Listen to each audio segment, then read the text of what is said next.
I'll call the commission meeting to order. Madam Secretary, please call the roll.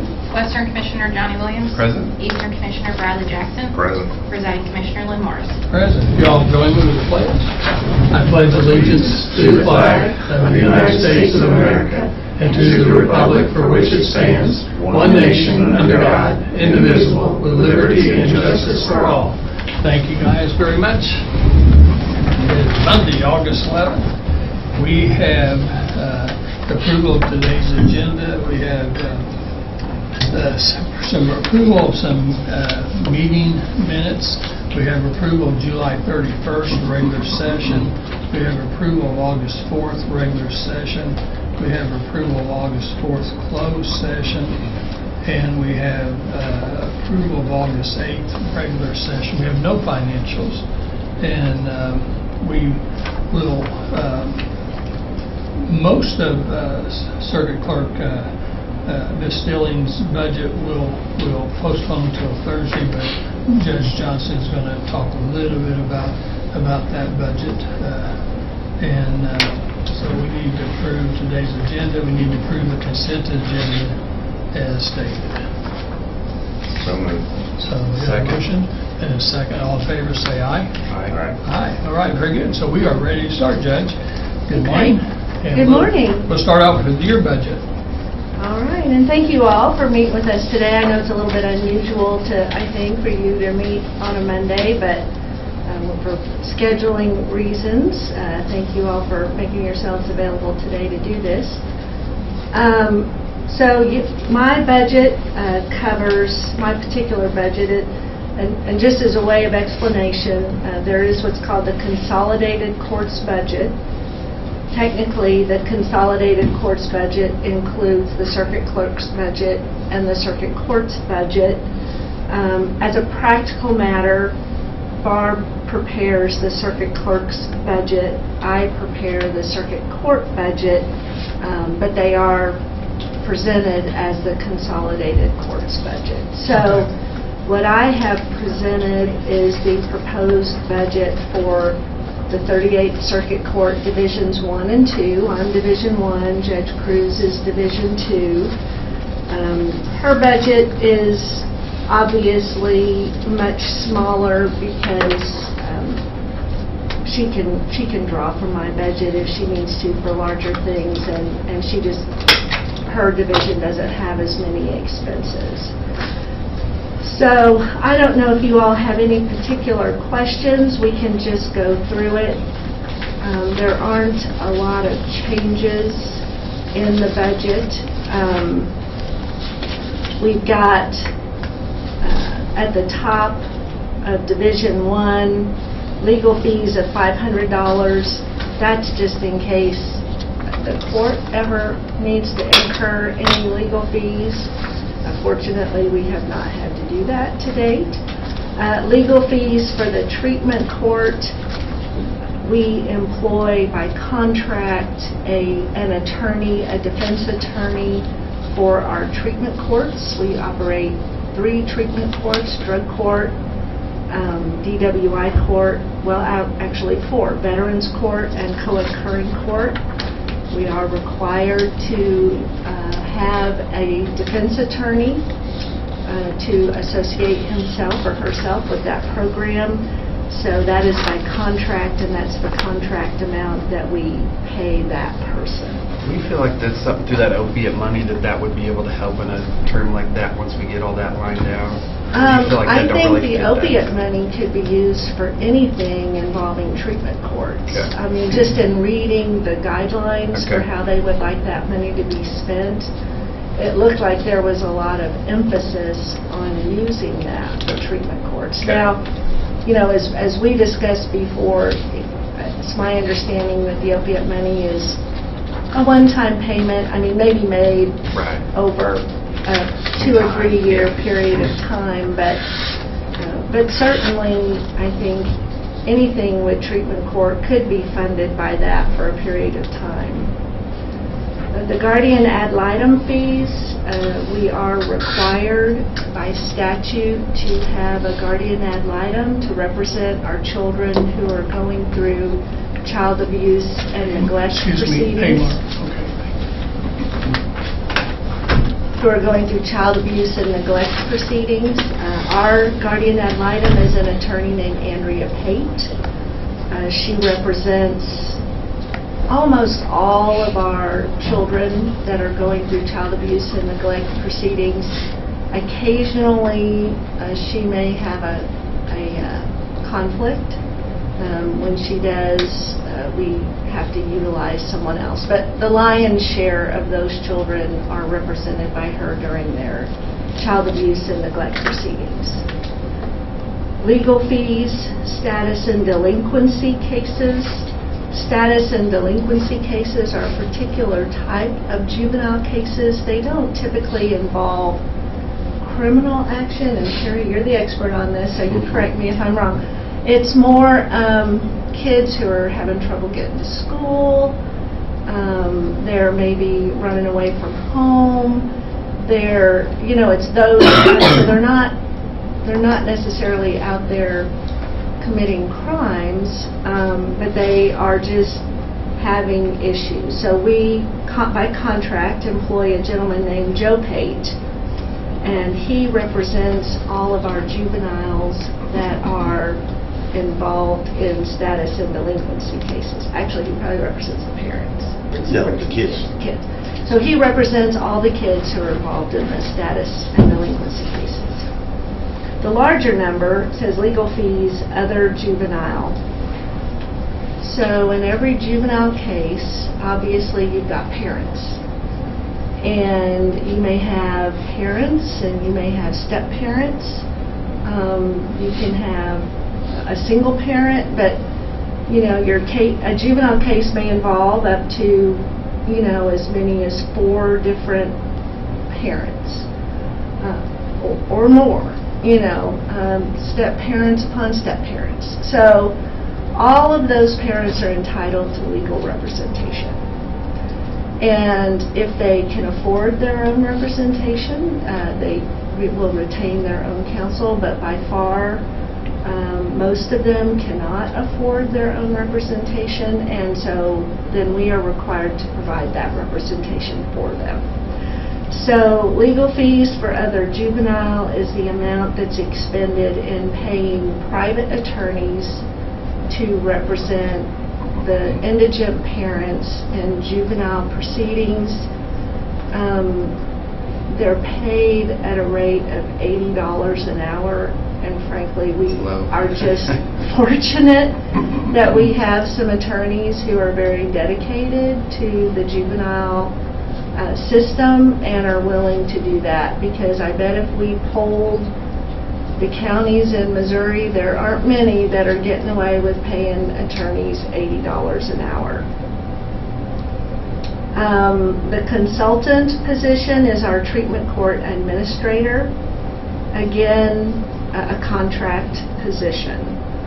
So other than that, I think the numbers are fairly self-explanatory, just kind of the typical office expense numbers. There weren't any increases in those. So I don't think, let me look here. We did increase the postage because we found that we were a little bit behind. Oh, and I did increase the equipment. Amy and I had discussed that a little bit. Typically, the court reporter equipment has been covered in the general fund. I decided to go ahead and just put that in my budget. So just raise my budget to cover equipment. The amount in the general fund's a much smaller amount and is really meant to cover more, I think, supplies and things like that. Yeah, it's more the general operating Right. expenses for the court reporter. So, there's been a little bit of an increase, not a big increase, but that's kind of an explanation of where those expenses come from. So if you all have any questions about it. And then Division 2, as you can see, is all pretty self-explanatory. It's basically just office expenses that might be incurred by that division. and it's a small budget. Okay, thank you, Judge. Any comments, questions, so forth? Nope. Okay. Not necessarily. Okay, all right, we'll go on to, The only thing I had is I would just appreciate a little bit more advanced information. We got this email, I didn't see it until I came in this morning. I think it was emailed over, the whole budget, entire packet was emailed over at Friday. 4 o'clock Friday afternoon.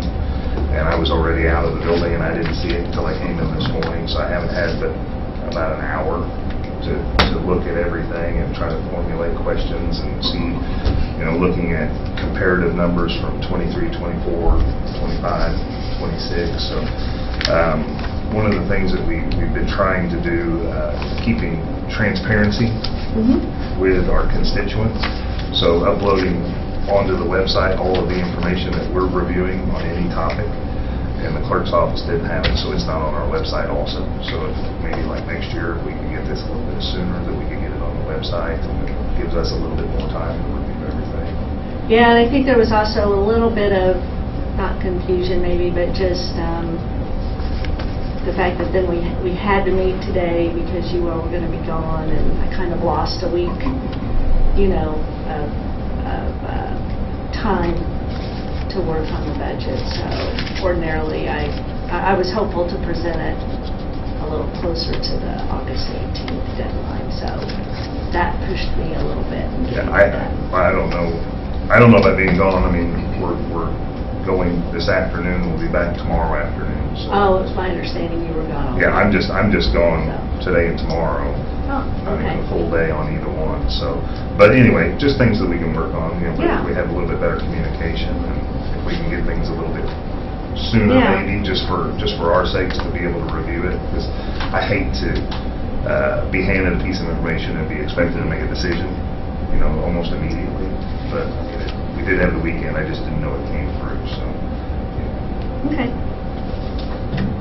Other than that, I don't have any questions with regards to the two pieces that have been presented.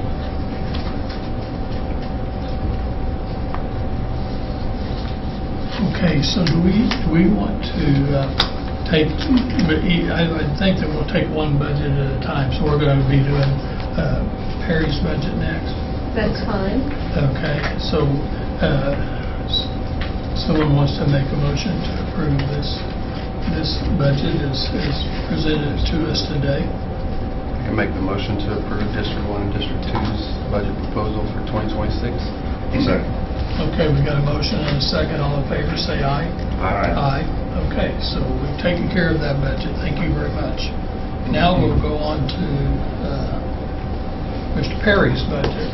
Very good. Again, Mr. Jackson, again, we apologize for kind of the late deal. We kind of hammered us all the way out till Friday. So, losing that week for it, we would always want you to have plenty of time to ask questions and be prepared for the hearing.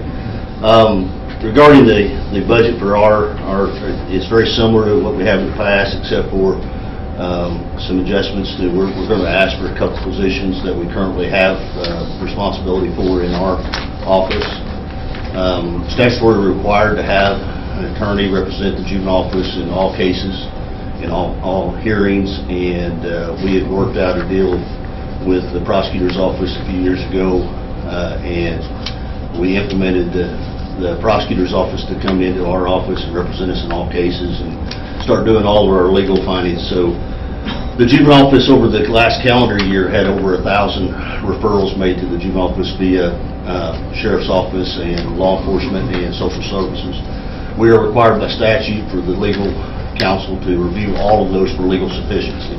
Once legal sufficiency is made, they will be assigned to the juvenile officer for review and consideration for formal or a court filing. So, very, very busy work, and the prosecutor assigned an attorney and a legal aid for that. In working with the prosecutor, and again, it's a good relationship, but we have many conflicts that come up through those kind of cases.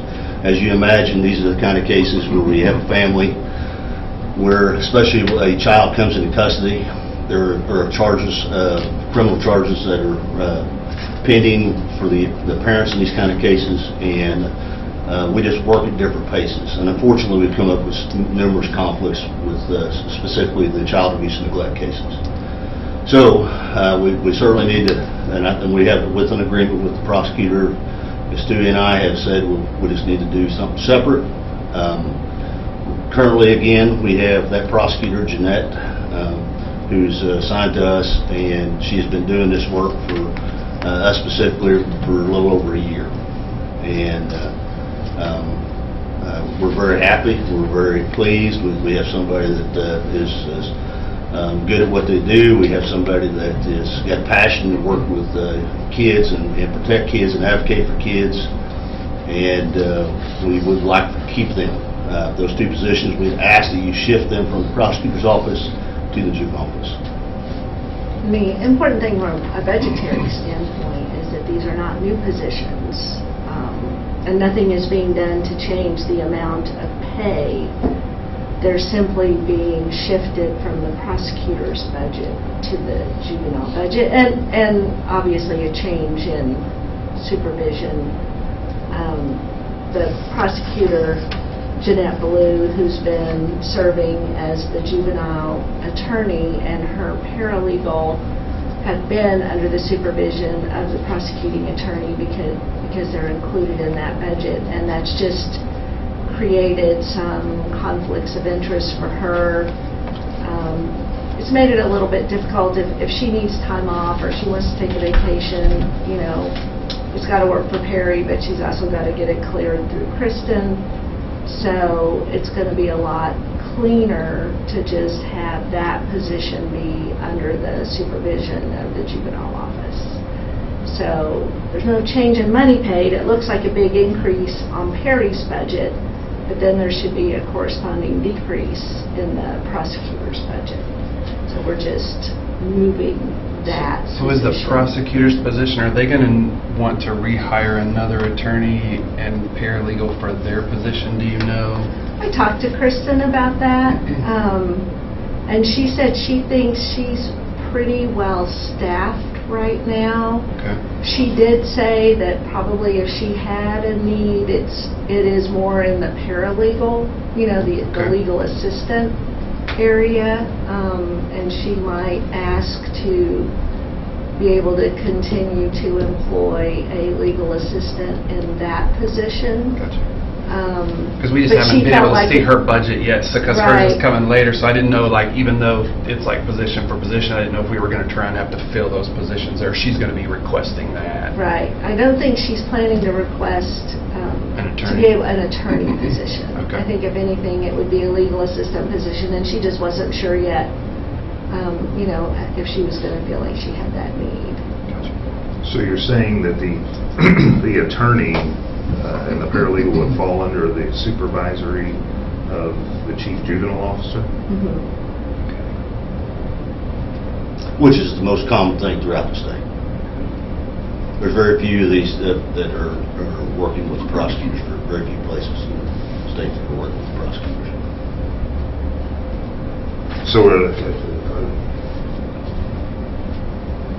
I guess I'm trying to figure out, maybe it's over my capacity.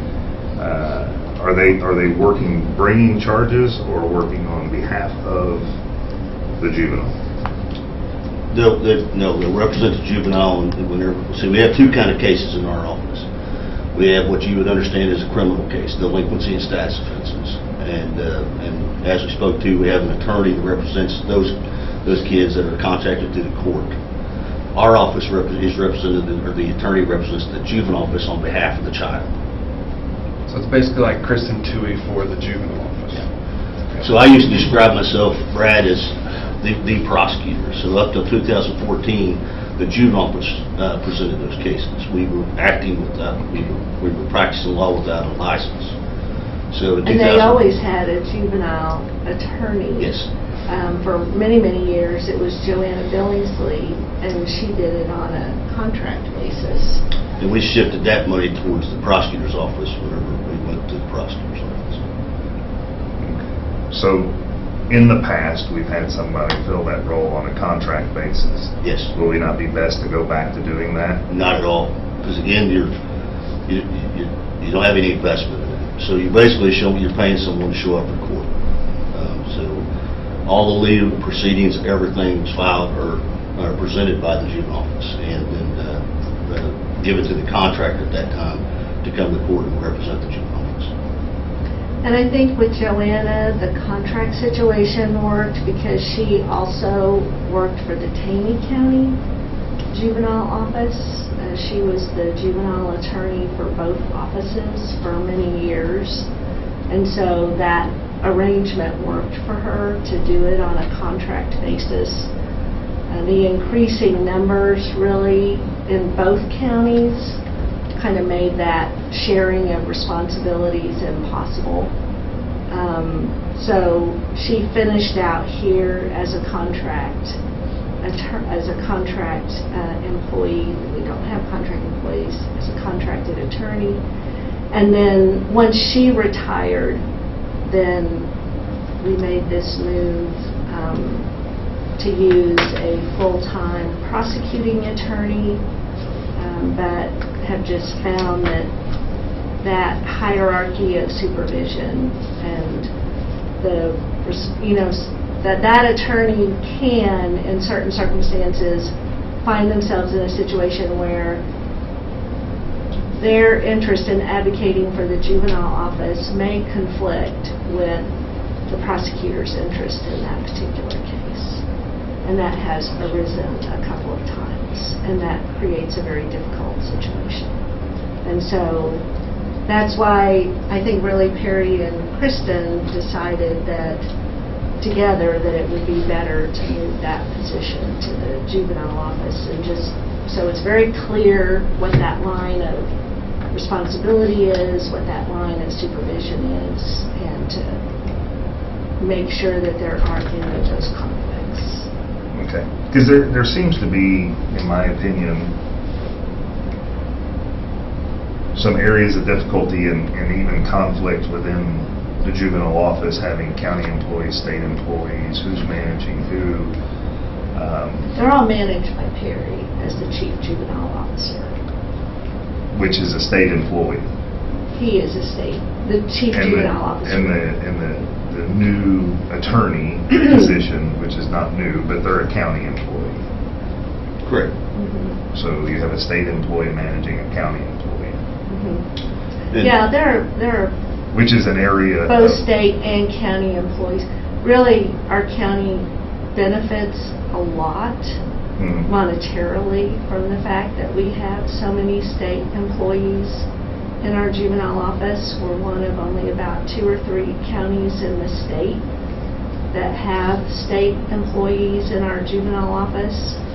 Many years ago, back before my time, the county was given the option of moving it used to be that all of them were state employees.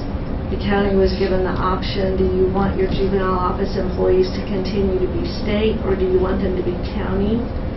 Most counties selected county.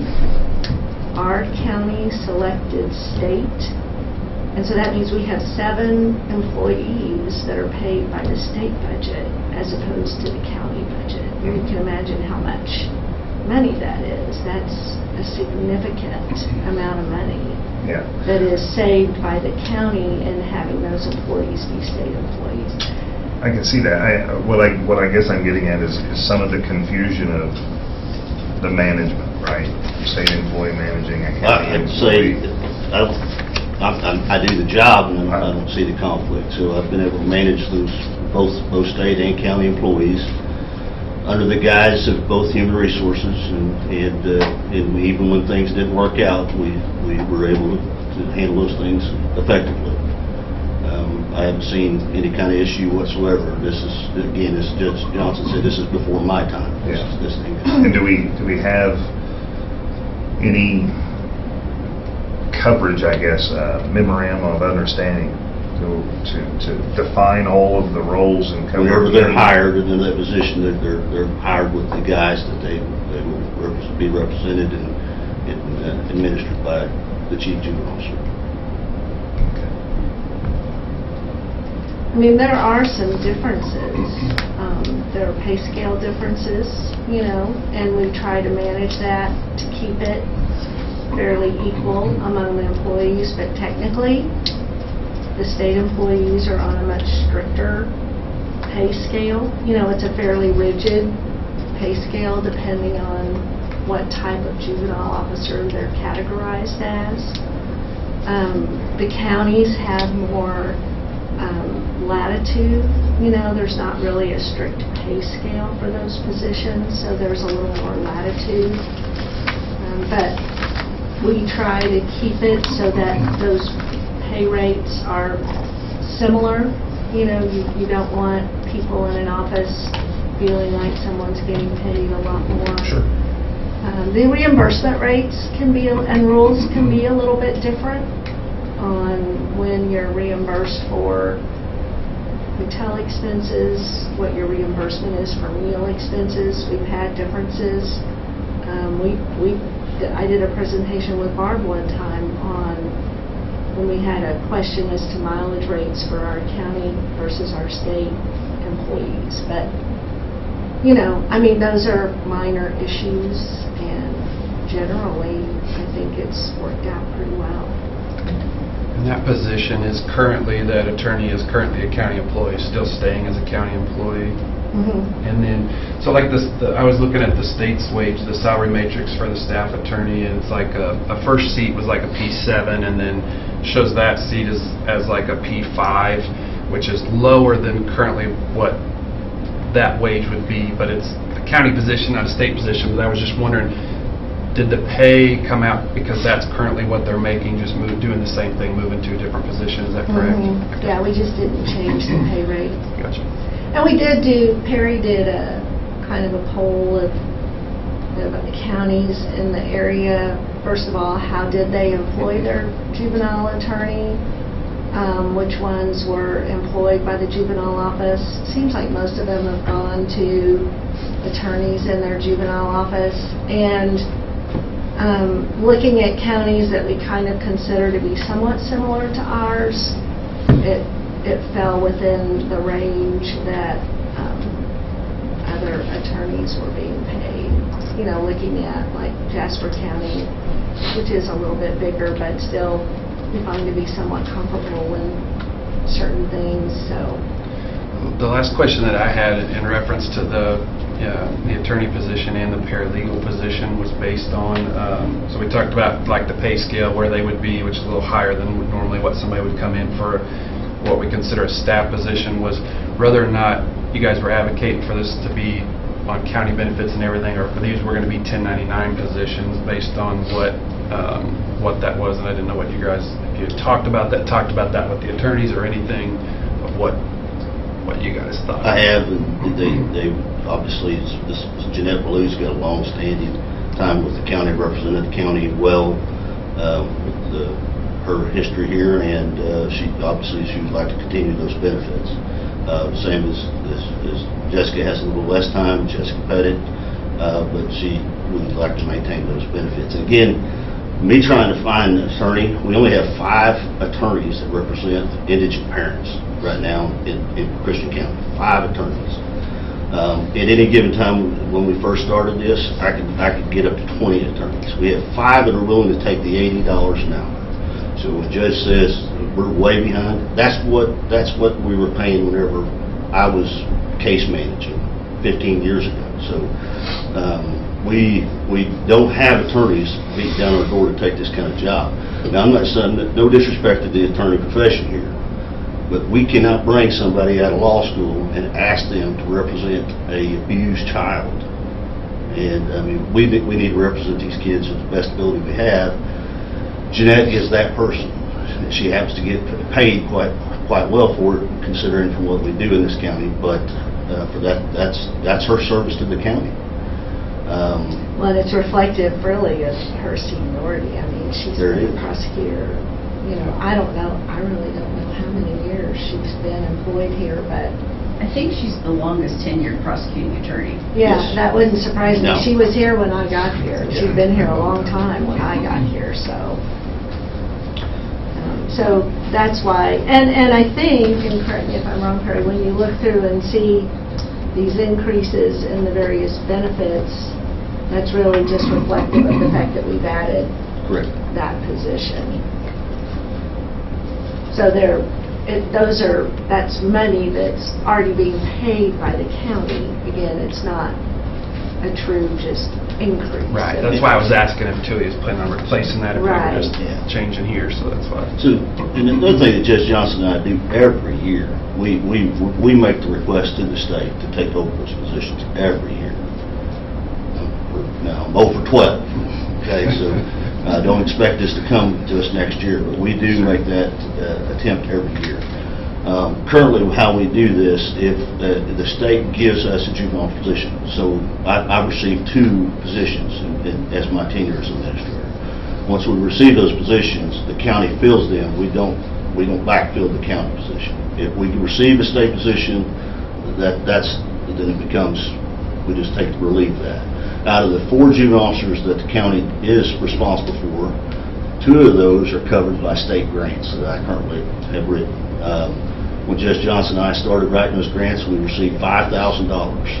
We are now, as of today, $119,000, and we do a pretty good job of getting about $10,000 increments every year on that kind of grant. We'll continue to write those. That grant's been around longer than I have been a juvenile officer, so it's been around over 30 years, and it's the one that kind of gives me anxiety putting somebody's livelihood on something, this piece of paper, but we have that, and we just renewed it for a 3-year period, so we're guaranteed that grant for 3 more years. I was able to get an extra $10,000 on that. We also received an extra $10,000 from the state, Office of State Courts Administration, and we're going to be able to use that towards our counseling and evaluations and assessments we do with some of our kids, our risk assessments. Now, again, transparency, I will be retiring from the state. It would be my intention to stay with the county, and one of the county people will take a state position. A state position would come open and vacate with mine, and I would take a county position, stay with the circuit.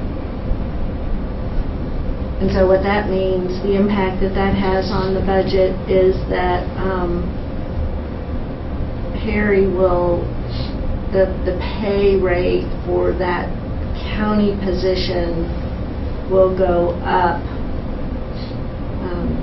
when Perry fills it, to recognize his years of service.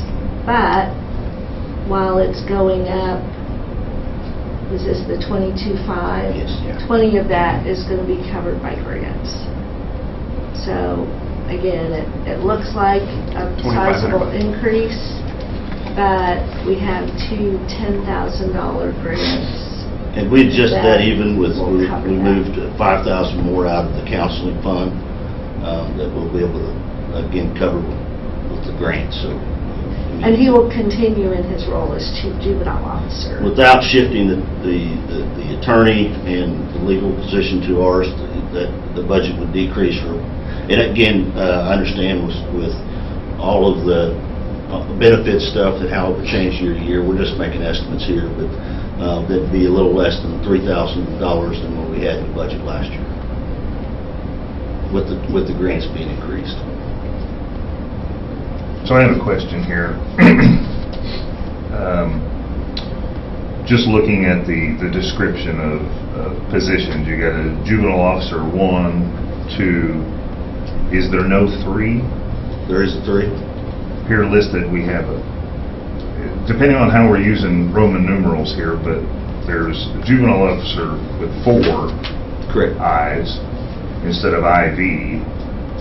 But over in the description, it says JOIV, which would be 4. That's a 4. That's Okay. currently what I use. So is the 4 that's listed over here, is that just, I guess I'm confused. Do you have no 3s? We currently have a 3 in that position. I would be moving that position as a 4. Okay. So there would be no 3 going into 26. So then, The three will take that's a the state typo position. of having 4 ayes? Or is that still supposed to be representative of a 4? 4. Okay. Okay. So there is a position of a 3, we would be changing it to a 4. Correct. Where you would be inserted as a county employee, doing the same job that you were doing at the state level. I feel like I don't know, it just seems kind of, this is new to me. I've never seen where we retire from one position, keep the position, move it to a different budget to do the same job, to pull the retirement pension from one agency and then continue doing the job as a payrolled employee from another agency. I've never seen that done before, so that's new to me and seems, I don't know, it seems unethical. I don't know, maybe it's not, but it just seems shady. I don't know. Maybe that's just the way I'm looking at it. So so what you'd like to say is if I took a 3 position or 2 position, I would, what would be the difference?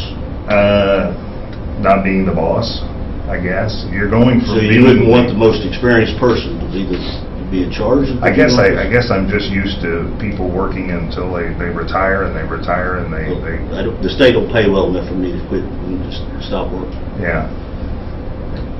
I guess my experience has been that I know of a lot of people that have opportunities to work in different systems that earn them different pensions, different Oh, I'm retirements. not saying that I don't know a lot of Yeah. people that have retired and gone on to another career somewhere else. This is basically the same career, the same job, doing the exact same thing for basically the same agency, but getting paid now from 2. So I guess this is a unique one for me. Drawing Like a a- county employee. Yeah, moving from a state employee drawing a pension for doing job A, now going and doing job A for the county and drawing a salary. I think the way I look at it is that Perry has been our chief juvenile officer for many, many years and came to us from the Nixon School District. Mhm. He's going to be very, very hard to replace when he decides to retire, and that'll be my job to replace him. And so, but that's going to be hard to do, and I think, in our conversations, it became clear that he is, because of the state pay scales, really has probably reached the maximum amount that he is going to be paid in his position. And he was willing at that point to retire, given he's got his 12 years in as a state employee, and look for other positions where he could earn, a higher salary, because the salary that he earns is really not, I don't think it recognizes the number of years of service and experience that he has. So we discussed, well, what would it take to keep you on? You're a very valuable employee, very valuable to the county as our chief juvenile officer. And so he's indicated that he would be interested in staying on at a slightly higher rate of pay. And so we can do that by allowing him to move to a county position, stay in but retain his responsibilities as chief juvenile officer at a slightly higher rate of pay that can be covered then by grants. So to me, it was what can we do to retain a very valuable employee, a very valuable person in this position as chief juvenile officer, when I feel pretty confident, just based on the hiring that I'm involved in, we're just not going to be able to find somebody of that caliber. And I agree. And I think also, I would say that I think it's a good idea to move the chief position to a county position anyway, and I would go out on a limb and say we are probably the only county in the state where our chief juvenile officer is a state position. And Perry, because of that, is probably one of the lowest paid chief juvenile officers in the state. So I would imagine that out of the 400 and whatever counties, almost all of them, the chief juvenile officer is a county employee. And I think going forward, even once Perry leaves that position, we're going to be able to hire and retain a qualified person for that position. We're almost going to have some flexibility in the pay scale. So you said 400 counties, I'm not, Well, however many counties there are. in the state of Missouri? Yeah. 114. Oh, I was way off on Well, that. if you're 46. I thought maybe we were Seems like encompassing 400. other states, I'm sorry. Seems like 400. But earlier in the conversation, you had made a comment that states chose whether or not they wanted to be county or state, and we chose to stay state. Your first-class counties, your chief juvenile officer, this would be unusual, that would be a state employee.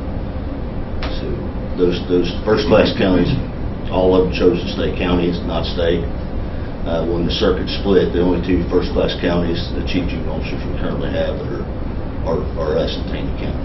And that's how it was written in the statute. So if we remain as a state agency, how can they be managed by a county employee, I guess?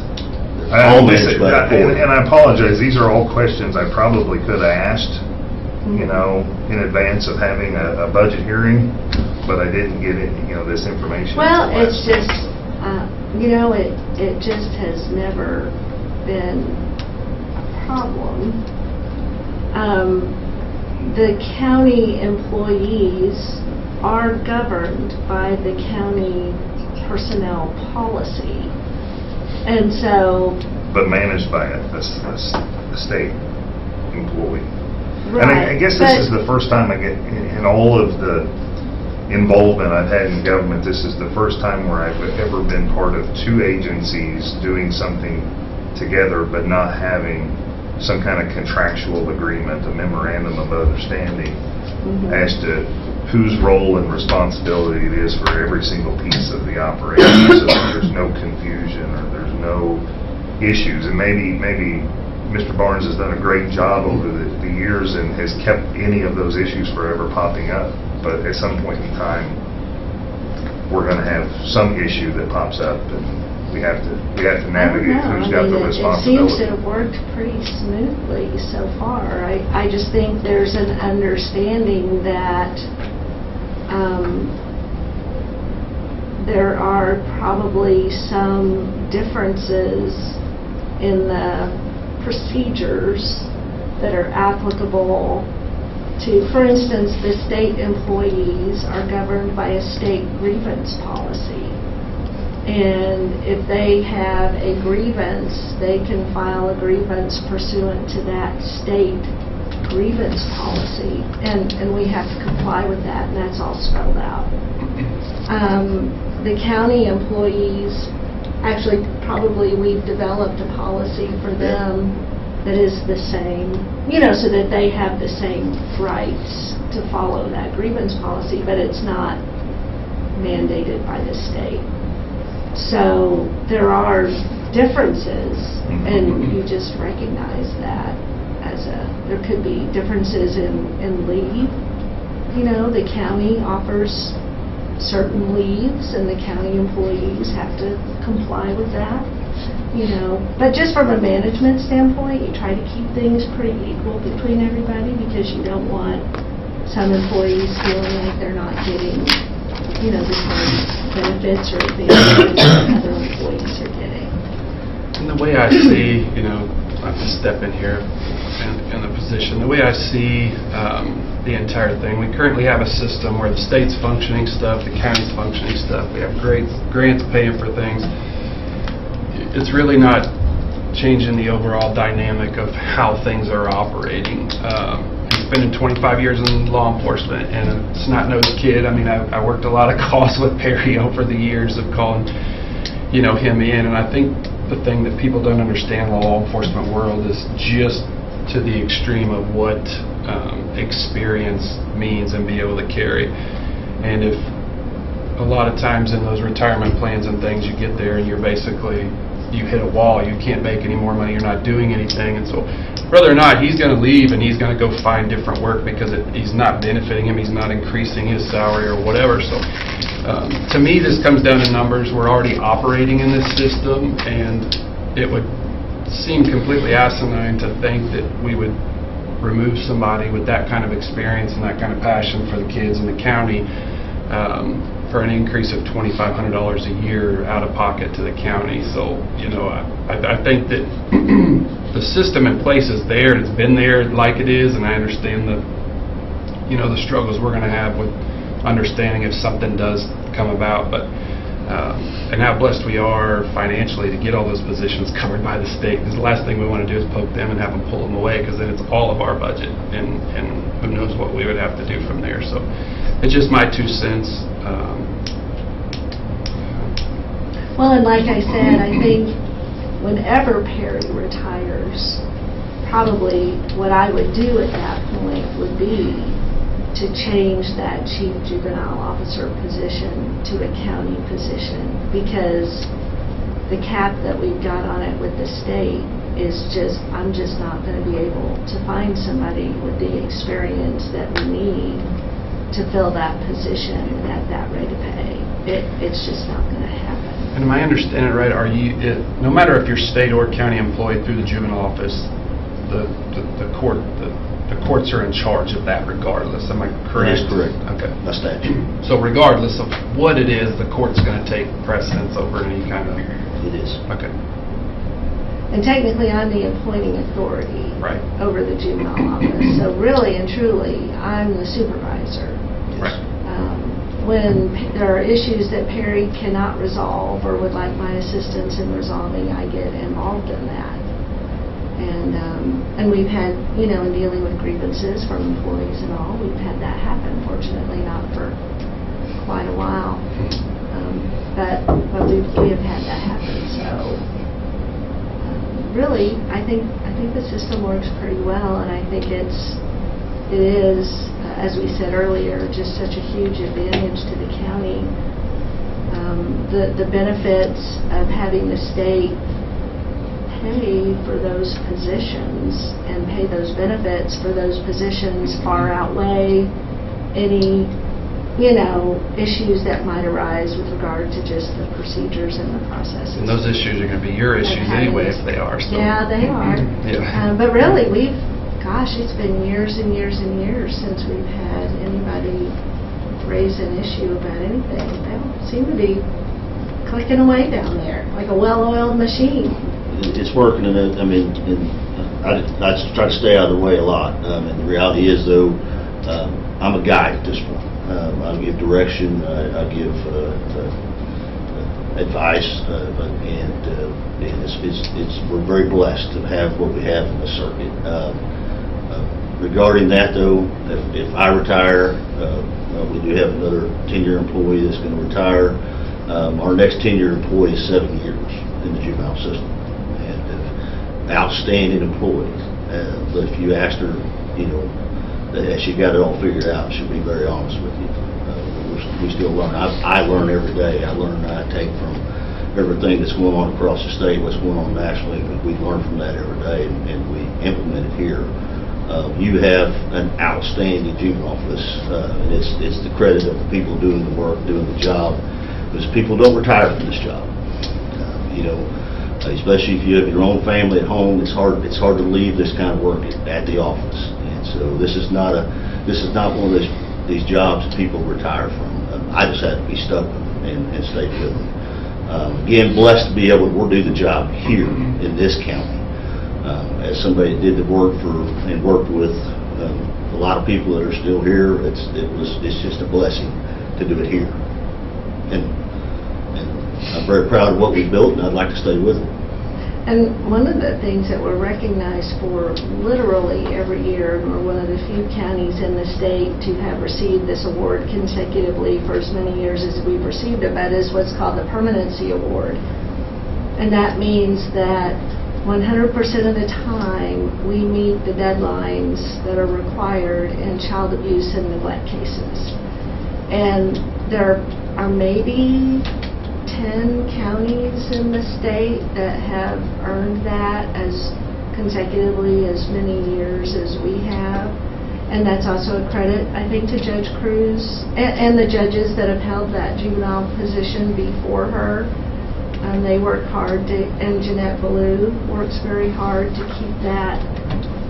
But it's really important for those kiddos in the child abuse that are in the system for child abuse and neglect and are looking at being placed with foster families and are looking at being returned, to their homes, and that all those deadlines be met. And so our office works very, very hard. I always take all the credit. I really deserve none of it, but, I am the appointing authority, so I like to, But anyway, it's something that I'm very, very proud of, that they're able to maintain that. Okay, let me make a few comments, and I want to make a few comments. I have a few questions, okay? Sure. So I appreciate your answers. I appreciate the Commissioner's great questioning, too. So just to make sure that we're all on the same page. So this attorney that we're transferring over to juvenile, is that a full-time position right now? She's working full-time for juvenile, even though she's on the budget of Ms. Tuohy's. And so and I don't have I had a problem with the increase, but then I'm hoping that when we see Ms. Tuohy's budget for the prosecuting attorney's office, that we can see a pretty good size. I'm hoping that we don't see a lot of other increases. The problem, and you guys do a great job, so, you the experts, we're not the experts. But when the commissioners look, and Ms. Dent looks at the total county budget, we don't have any extra money every year. We really don't. Time you spend $1 million on a sewer project, and you do this and do that, and you got $3 or $4 million on this bridge, and you got this and that. We don't have any extra money. We're even trying right now to fight to see whether we can afford to give employees a raise in this county. That's pitiful. So it's not your fault, it's the reality of what it is. So we'll be working with Ms. Tuohy to see, because somewhere along the line we have to do it. But no, Perry, I tell you what, I don't know you as well as some of the people do, but I've always respected you, and I know it's got to be a hard job. I wouldn't want to do your job, okay? And so I'm glad you're the head guy and not me. Dealing with those young teenagers would be, you raise 3 yourself, so you kind of figure out you don't want to really do that job. But that grant, because I saw it last year too, that $119,000 grant, is that a grant that we get every year? It is. Okay. And we just renewed that for a 3-year term. Okay. And so that helps with some of the salaries and benefits and things like that. So that's something that we can count on. It's not something that, we've been getting it, right? That grant's been around longer. It's been over 30 years. Okay. We started that grant, Judge Johnson and I started that grant with $5,000. Okay. So It's increased. About 10, well, it jumped dramatically a couple different times, but for probably the last 5-6 years, we've get about 10,000 more each year. And there was at one time, it was maybe a year or two ago, when you brought another gentleman here, and he was one of the maybe he was like number 2 or something. Yes. Like that. Is he still? He is. He's right now taking over our schools through range day, so they get qualified before school starts, and he's the range master. Okay, so he's not necessarily in your office. He is. He's still in your office. Correct. But he's got that role. Yes. Okay. Because at one time I thought you might be mentoring him as, I am. as your replacement. I am. We're still grooming as we go. Yeah. Okay. Yeah. Well- And he's another one. He's got a lot of law enforcement experience, but he's got 5 years' experience as a juvenile officer. So he's a great administrator and runs operations very smooth, but still learning the job here. And I understand what Commissioner Jackson, the kind of question he was asking. I may be wrong, but honestly, in my perspective, anytime I can get a county employee to run anything in the county, I want the county employee to do it. So I don't really have a problem with you going from a state as the head to a county as the head. In some ways, I think that might be better for us, but I may be wrong. I don't know, but I just think that that doesn't bother me. One thing I'd love to ask you, and I want to continue to try to get our county to do better at it. All office holders and all of the managers that we have in the county, we'd like to do quarterly reports. There was a time before me when you didn't have to do a quarterly report and come to present it. We have people watching right now on YouTube, and if they're not watching it live, they're going to watch it after the fact. So you have educated, and the commission has educated people today on what's going on in the county. This is extremely important. But I would love to ask you on a quarterly basis, because we're just now starting to do the second quarter reports. We've had some, and we'll continue to get them, even though we're going to start getting really busy with budget processing. I'd love for you to, because if we could hear every 3 months or so, 3 or 4 months, we could hear what you're doing, because I don't have any idea Most people don't. what you're doing. And I don't think maybe you get as much credit as you need to. And I want all your employees, I want your department and the judge, I want everybody to get credit for what they're doing. So I would ask you to get together with the clerk's office upstairs and get put on the agenda for a quarterly report, and give us some facts, give us some numbers of what you're up against. I think it will help us understand. That makes sense, absolutely. That'd be no problem at all. But other than Really, that, Perry could include just even, maybe with every report, just some information about how the system works. Yeah, Like, I think we could you all all probably learn. aren't aware of, what are the deadlines and how do those have to be met? And what are the options for when a child goes into the juvenile system? And, there's a lot to all of that. Well, one thing I've noticed since 20 is that sometimes we feel like that part of the county is maybe against another part of the county. This county is Christian County, the fastest growing county in the state. The best county in the state is all one county, based with a whole bunch of different departments going on and elected officials. But you can't really do without one. We've got to all work together, and the more we understand, the better it will be. So I don't have any other Just want to comments. quick, Yeah. from the auditor, make sure there wasn't anything you see on this budget you feel. Is that everything I'm legally allowed to say? And I do recognize, and of course, it really has been a constant truth, because this county is such a great place to live, and it is a great place to live.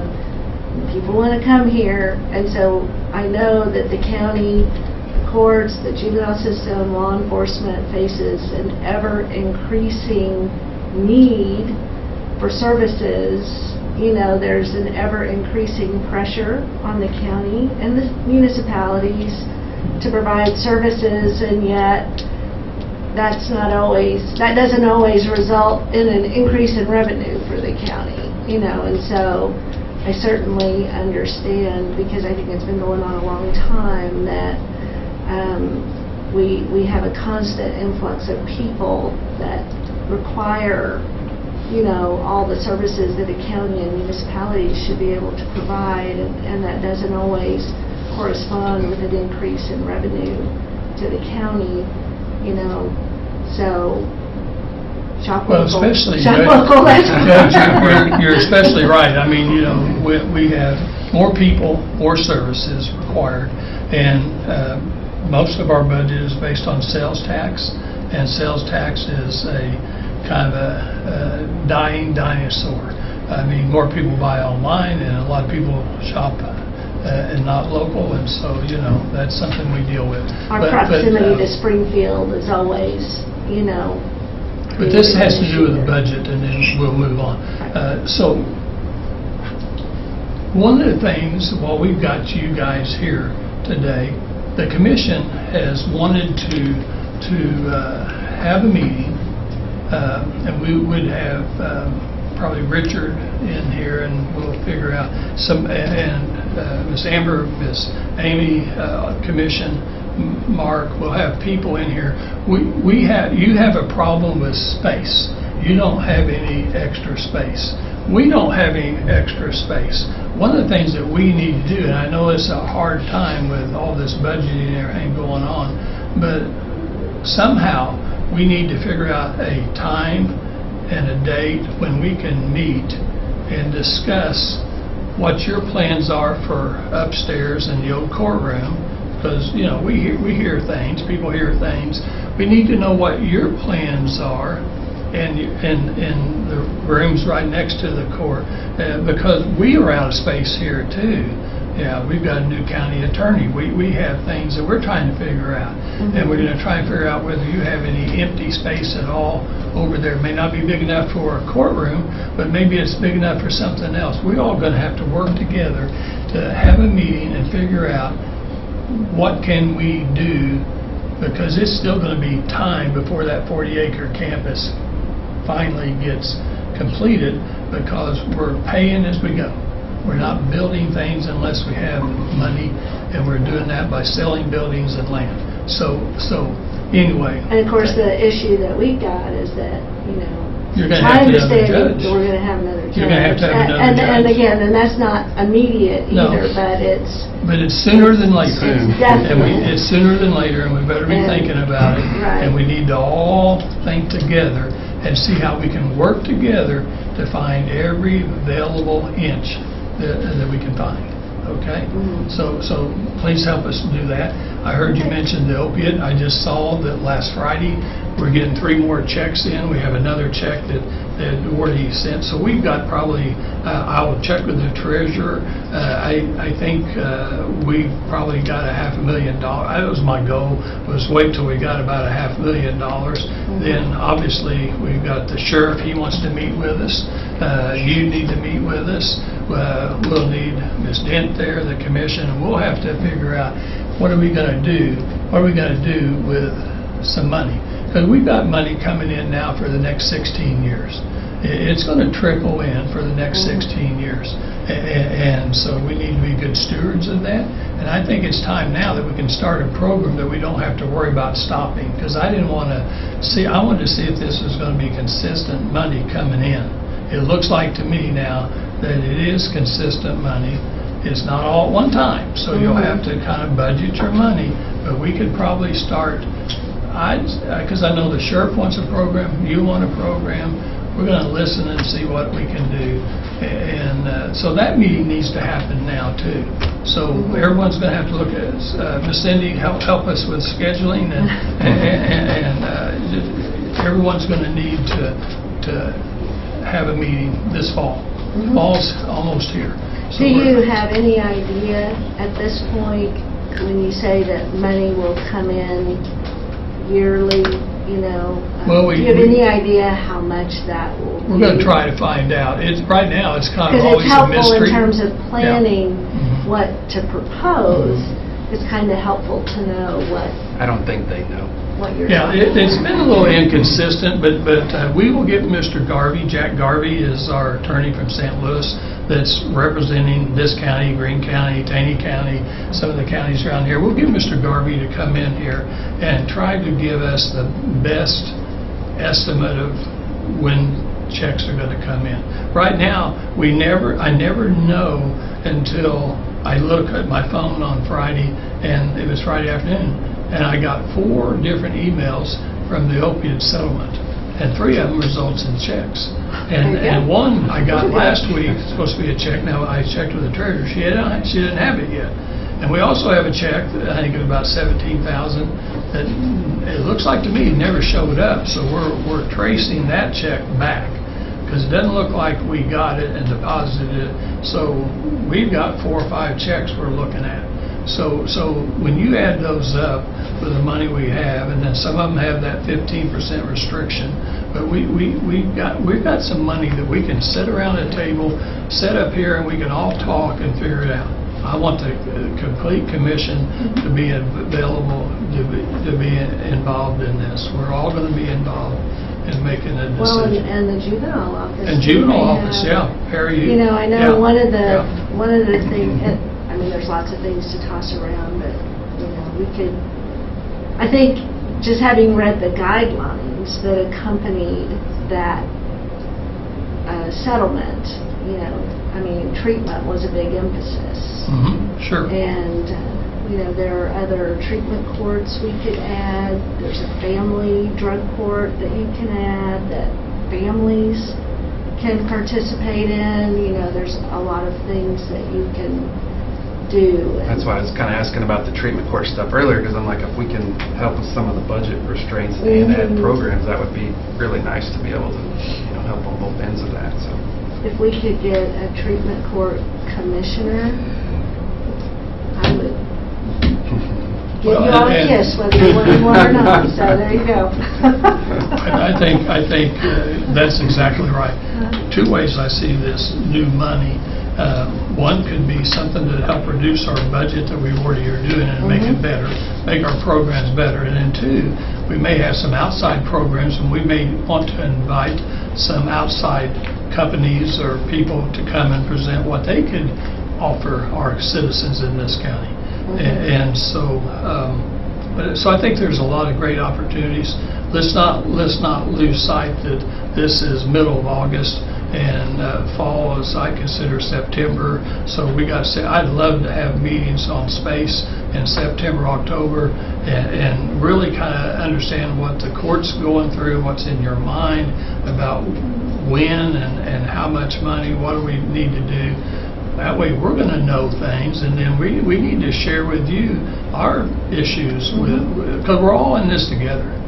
Okay? So I think those will be very important. But I appreciate you guys here Well, today. and I'll just, because I know we need to finish up, but just to touch on the one issue with the clerk's office, and just to kind of give you all a preview of that. Let's see, I'm looking for this. So there's a category in the clerk's office, if you look about the middle of the page, called pretrial services, and that's budgeted at $96,000, and that covers, by statute, indigent defendants, the cost of using GPS bracelets and the cost of drug testing indigent defendants is waived for those defendants, and has to be picked up by the county. And in reviewing the expenses that we've had, JSO here locally does our pretrial supervision. Now, the prosecutor requests what supervision they want to have provided based on the charge. If it's a drug charge, you know, then you might want to have that defendant drug tested regularly while that defendant is waiting for trial or waiting resolution of their case. If it's a domestic assault situation, it's always very important to have that defendant maybe on a GPS for a while, because if they're going to be out of jail, you want to know where they are. And if they enter an exclusion zone around that victim, you want law enforcement notified immediately. So that's what you try to do with your pretrial services. There's been frankly a big increase in the cost of that this year. So I'm working on trying to figure out why. I mean, I have a feeling part of it is just numbers, you know, that probably Kristen will tell me that the number of cases has increased dramatically since last year. But anyway, I had Barb hold it at the previously budgeted amount, and I want to try to find out a little bit more about that. I want to talk to Kristen, see which cases they're recommending services in, see if that's increased. Anyway, just see if there's some way we can, in going forward next year, think about ways to reduce that increase and kind of hold it within the already budgeted amount. So you don't have any idea what, at 96,000, you don't have an idea what that's going to be yet? Yeah, I would like to hold it at 96,000 and just leave it the same, but I just wanted to talk first with Kristen and with Crystal. I did have a chance to get some information from Crystal and see if there's some way we can ratchet back maybe the number of people that we're putting on pretrial supervision. Are there people being recommended for services that maybe, you know, don't really have to be having those services? Anyway, see if we can kind of claw that back a little bit so that we don't have to, so maybe next year we can stay within that 96. Sure. This year, unfortunately, we're gonna blow that $96,000 budget. I mean, I think we can pay for that out of money within the budget, but I don't want to increase that budget if we don't have to. So Okay. I'm Okay, gonna- but we may be spending more than that. So, and that's another reason, Perry, so, you know, maybe our indigent cases are climbing, our population's climbing. It is. All those stats that you would share Sure. every quarter would be really helpful to the commission to know what you're up against, because whatever you're up against, we're up against it. Absolutely, it's just a representation, absolutely. Yeah, okay. Anyway, just wanted to let you all know that's why that says to be determined. I'll see what I can get And pulled if you- together for Barb between now and If you all would Thursday. let Ms. Barb know that Ms. Maddie and I are going to put her on the budget for this Thursday, as I've got some other things to add to this budget. I'm going to try to, and we are, even though we normally meet just on Thursdays, we met last Monday for the sheriff, and we can meet just about any day if we can get all people together. So if we need, as we go along this budget process, we need to have a meeting on Friday, or no, we met last Friday, I guess, with the sheriff, because he was going to be out of town all this week. So we're flexible enough that we can have meetings whenever we need them, if we can get all parties at the same time. Yeah, So- I think it would just be helpful to know more clearly, you know, how much we're talking about in terms of financing. Yeah. And I've certainly been having a lot of conversations about programs, but to have enough time, you know, I mean, I would want to come in here and really be prepared to present, you know, a fairly detailed Sure. No, I agree. So, just like a little bit of time to get that. Okay, so commissioners, we have, Well, I got a question with Yeah. regards to Okay. Ms. Stilling's budget, and I'll ask her again when she's here, but you might prepare her for this question. Okay. None of these budgets show actuals, so I know that in years past, Ms. Stillings has proposed, say, training set at $7,000 but spent $4,000, but wanted to raise it to $10,000 but spent $4,000. Now we're raising it to $15,000. So I don't know what the actuals are as a comparison. Are we just throwing money to hold it in the spot, or are we actually using it? Is there a plan to use it? Because I'm not seeing what the actuals are this time on this budget. But she also doesn't have the law library listed out. Yes, as a and she budgeted mentioned item. that to me this morning, that That was she one thing I had not noticed. included the law library. And Amy Dent usually has an amount that you An know, estimated. kind of an estimated amount for the law library, and So without having that on there, I mean, we Law need that, library so is when not we're, it's odd because it's really not an expenditure. It's actually a revenue. It's an estimated amount. I mean, every year you get a law library amount with each court cost. Every court cost includes $5, I think it is, for the law library. So it's not really an expense. It's kind of odd to even have a budget for it. But Amy, as the auditor, usually pulls together kind of just what she estimates the amount of revenue will be for the law library in the upcoming year. And then it's a little bit odd to have it as a budgeted amount, but we do spend money out of it. yes. The only other thing I had was circling back to the juvenile budget, and the changes. I just wanted to check with our employee service coordinator, our HR director. Do you see any issues with the chief juvenile officer being moved over into a county position managing state employees? Is that going to cause any disruption in the way in which... Sorry. This is a concern of mine. I want to make sure that my concerns are put to rest, or is there any foreseeable issues that you may have in your capacity with the change? Very loaded question. Sorry. I feel like the people who are in the positions right now, like myself and Barry, and even Judge Johnson, when we've had issues, we have worked well together.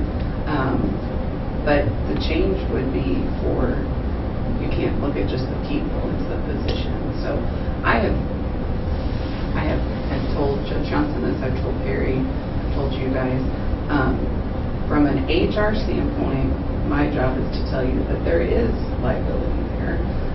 That's why I have talked before about 1099 employees, because that takes a little bit off. But, I mean, we're going to do what you guys decide, so we'll make it work. I don't have any issues working with Barry right now. So, I mean, when he has issues with county employees, he calls me.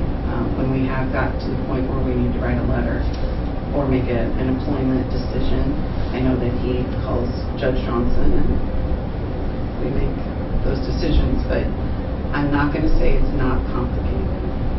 If you leave it like this, I mean, there are the potentials there. Okay. Do you think do you feel it would be beneficial to have a memorandum of understanding to clearly define everything? Yeah. I would say on that note, it's in the statutes. It's in 211-031. The appointed authority is over the juvenile division. It doesn't say county or state employees. It says the appointed authority, which is Judge Johnson, is over all of those positions, and they follow under the guise of the Supreme Court rules and all of your HR rules. So I'm not sure what world of the memorandum would make a difference. It certainly wouldn't supersede the statutes as they are. The statutes are in place because that's really how it got screwed up back in the 90s. This was, some are going to go county, some are going to go state, but they're all, every one of them are under the appointed authority of the court. I'm not sure who at the state we would even get to Right. enter into a memorandum of understanding. I mean, somebody in Austin, I don't know who that would be. And there's nobody, so. I I'm believe not sure I who believe they would do go that. back to say that falls back to the appointed authority. The MOU could look at other things too. We could talk about, because every year we end up having conversations when it's time for COLAs. I mean, Harry, you know, we do Yeah, this every year. absolutely. We have this argument, not an argument, let me say. We have A this discussion. every year about, I mean, we've had this talk so many times. Do we give them comp time? Are they state employees? Do we put them on our COLA schedule?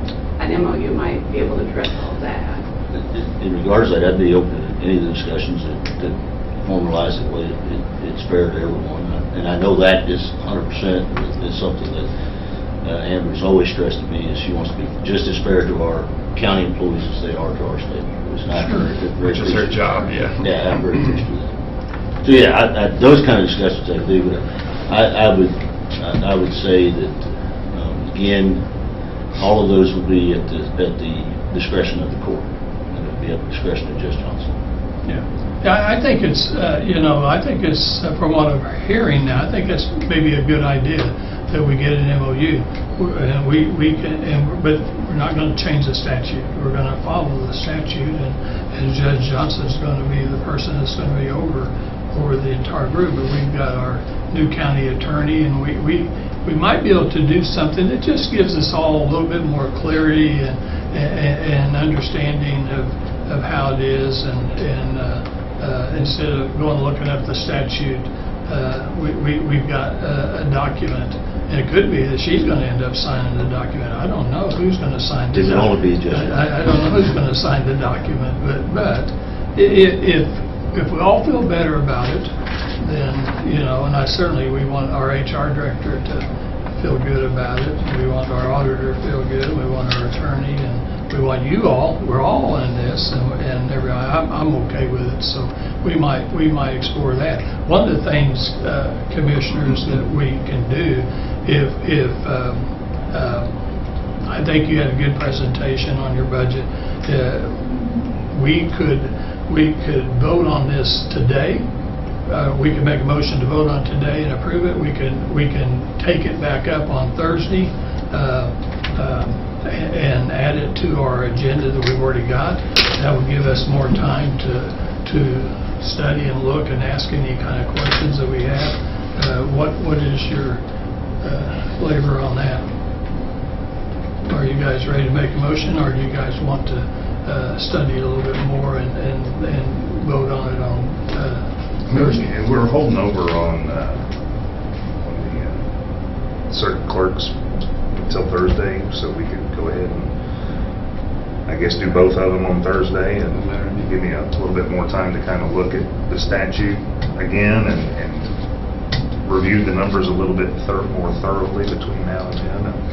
If I come up with any additional questions, then Call me, I'll be able to ask them. Yeah, I can ask without tying up legislative time. Or if you're free Thursday for Thursday's meeting. Make that. Yeah, and no offense, this is just the fact that we're going to make sure that we approve your budget at the right time, and that we all understand it. So I would just say one other thing to Ms. Stillings is and I've always felt this way about CE. And in the 43 years I ran my pharmacy, that's a big expense when you have 43 pharmacists and everybody has to have CE and things like this.